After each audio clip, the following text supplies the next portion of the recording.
Well, let's talk to him. He's a three-time All-Star, a long-time Major League Baseball outfielder. Spent a season with the Miami Marlins. Curtis Granderson joining us on the program. Very excited to have him on the show. Curtis, thanks for the time, man. Really appreciate it. No problem at all. Thanks for having me. Yeah, man. Well, this is really cool. This is a cool week for you guys because you guys you're head of the Players Alliance, and you guys just got a big donation from Major League Baseball for your organization. How did that all come to be, and how is this going to help you guys?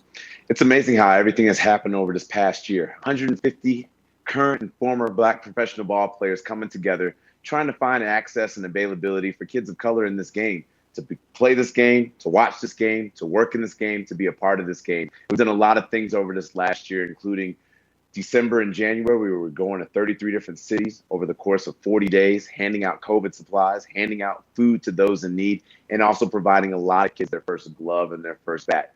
So this partnership and extension with Major League Baseball and all 30 clubs gives us the ability to continue to keep doing more. Starting tomorrow, after the All-Star game, we're going to continue on. We're headed to California to continue to touch all those different cities out there as well.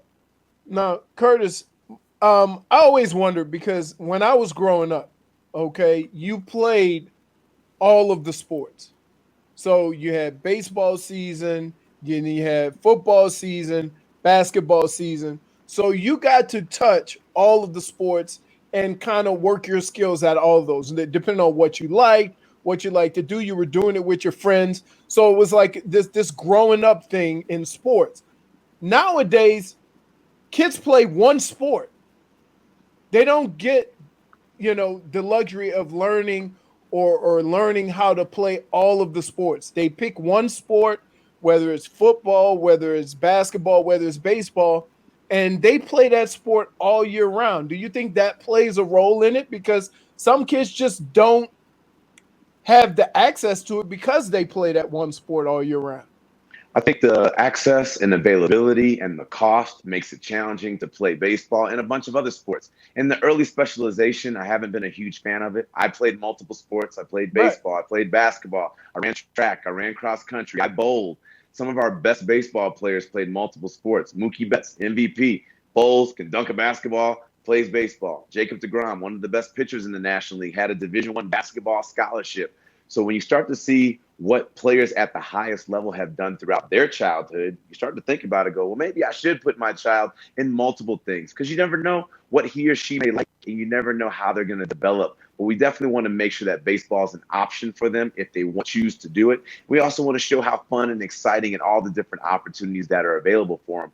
But just think, you look at someone like a Jacob deGrom. He wasn't always that tall. He wasn't always that lanky and skinny, but it took him some time to realize that using that leverage and using the ability to be able to throw fast was going to help him out on the baseball side. It took him all the way into college to make that decision.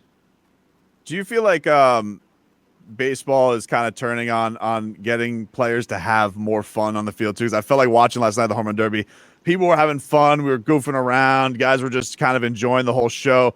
The home runs were going out of the building like crazy with that speed clock. And that's one of the things where there's always been this battle of the unwritten rules between guys who can just have fun, like Fernando Tatis or any of these guys that just can just have a little fun playing the fields with their bat flips and all that type of stuff. I think they're highlighting it and they're getting a chance to show it. We've always had fun. Underneath my baseball cap, all the way up until I retired, I wrote the words, "Don't think, have fun." So that's always been my motto, and it's a lot of these players' motto.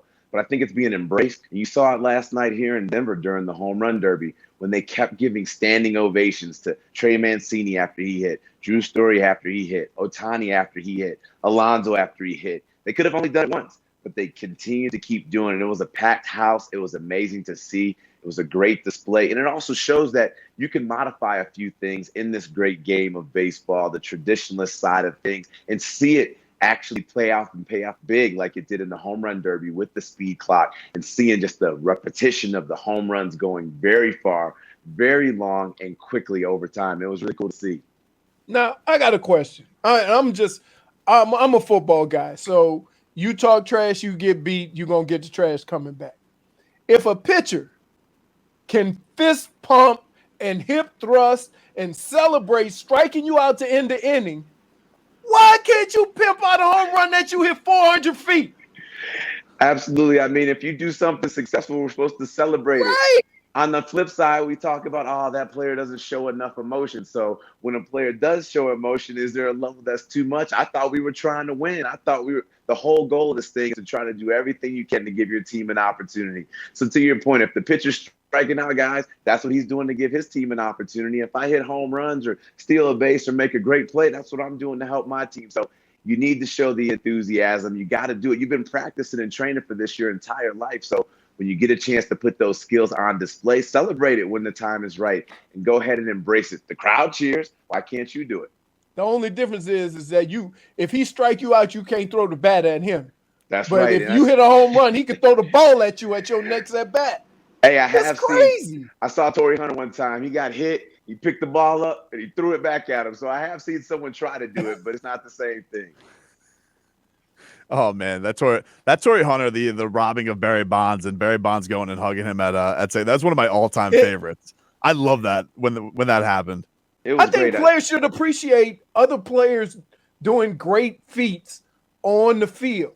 And instead, if a guy celebrates too much, we almost take away from that in baseball and say, oh, he's not celebrating the right way. I'm like, right. Is there another way? It's the most natural thing in sports.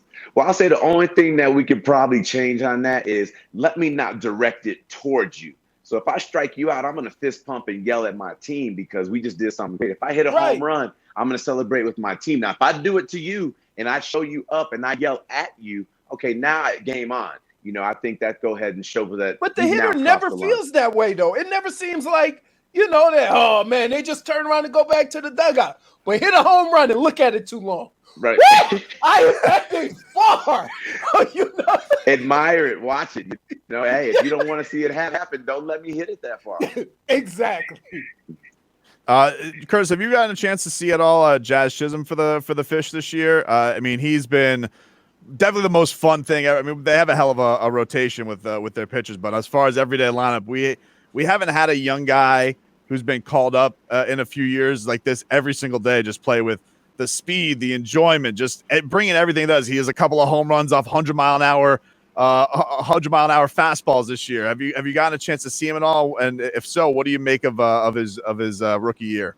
I have. I got a chance to watch him, and it's awesome that they gave him an opportunity to play at the beginning of the season. They didn't wait. They didn't say, we're going to hold you back a month and then bring you up. They put him in there right away, let him learn, let him go, let him just burst out. And he's been doing that. And Jacob deGrom, like we talked about, he was one of those guys, that 100-mile-an-hour pitch that he hit out of the ballpark. And it's great in that stadium. It plays very well for him. Big gap. So if he hits the balls, he gets a chance to showcase his speed, get those triples, and he has the power to back it up. So I think there's a combination of a lot of great things that he brings to that organization and to that fan base. You're talking about growing the game. Here's a kid of color that's coming into the game, playing multiple positions, diversity, and just showing his ability. I think this is a great guy to highlight and say, you know what? That's somebody I want to be like out there. He plays hard. He does a bunch of things that you want to see. So it's exciting to see. Well, he's another one too. That's so it was cool because he did the thing with the Marlins and the Braves have had a little bit of a beat because the Acuna thing, but he's been a cool bridge because even after Acuna got hurt on his inside the park home run, he was wearing his gloves the next day. Like that's a really cool thing for him to just do as a peer to his guy who got hurt in a tough spot. Like he just seems like it's not only just the way he plays, but his just attitude towards the game is great in that he's just fun with everybody, either if he's going against you or if he's playing with you. Yeah, you never want to see anybody get hurt. And that was unfortunate with Acuna, what happened on that play. And we as players, we all play. We may not like you on the field, but you never want to see anybody get hurt, especially in the way that he did. He's out for the season now, and you hope it doesn't affect his career long term. So it's awesome that guys like that continue to just highlight and showcase and be thankful for what everyone has out there. And what Jazz is doing has been great. So hopefully everyone continues to keep watching him and the Fish. They have a great team, very talented, very deep, and don't be surprised if they continue to make a push the second half of the season because they're still in it.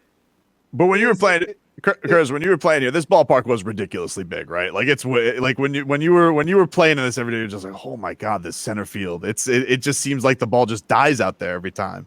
It was weird. It wasn't necessarily that it was big. Sometimes the balls would just float up there because I played in Detroit where it was 420 to That's center right, field. yeah. So I played in some big ballparks. So it wasn't the fact that it was big. It was just that you couldn't get an understanding on if today's warm, is the ball going to travel further? If it's a little rainy, is it not? There was never a consistency there. So I think this year, you started to see a little change there, and hopefully it continues to modify in its favor because people want to see home runs. I don't care what anybody happens to say. Strikeouts are cool, but home runs are better. So hopefully you get a chance to continue to see guys keep swinging and hitting the ball out of the ballpark.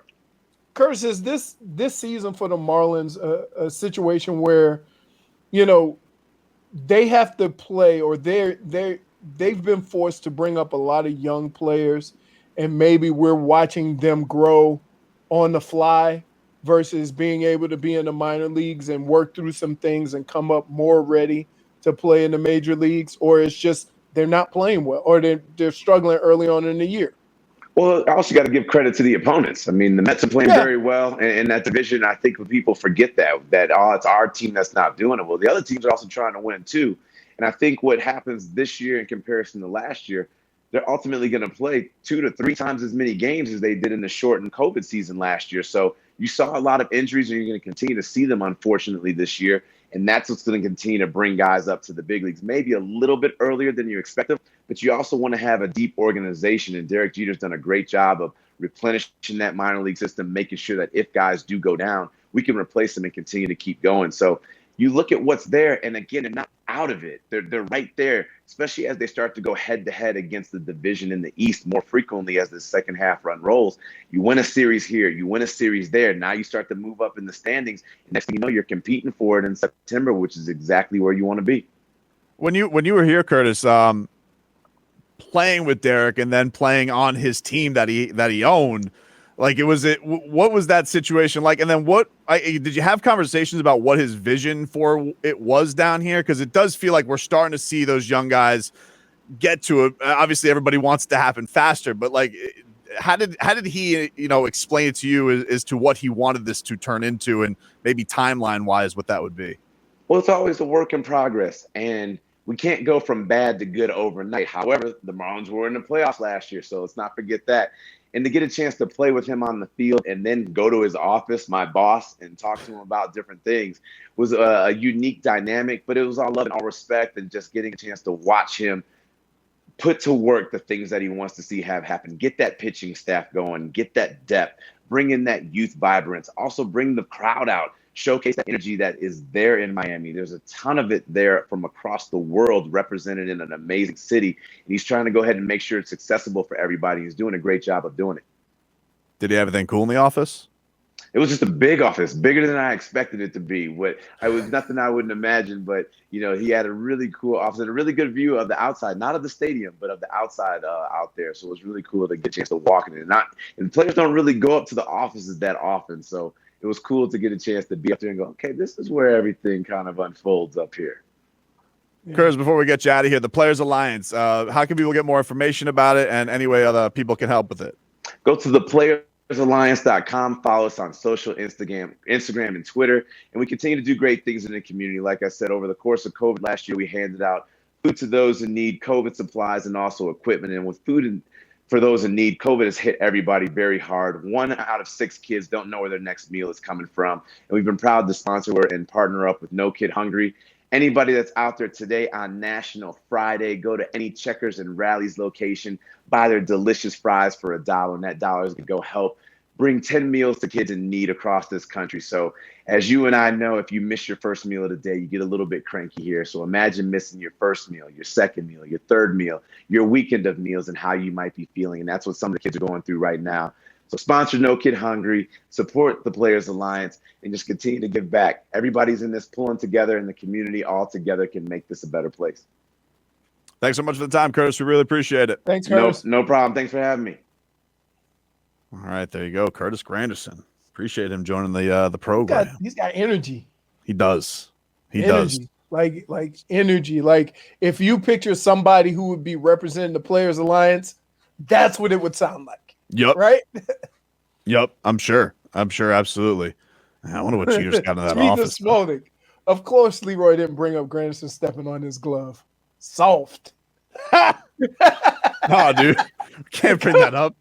I should have mentioned though we were outside of Jeter's spring training office when that. Now I imagine that's not as big as his Marlins Park office. No, which I believe was David Sampson's office. Kicked him out.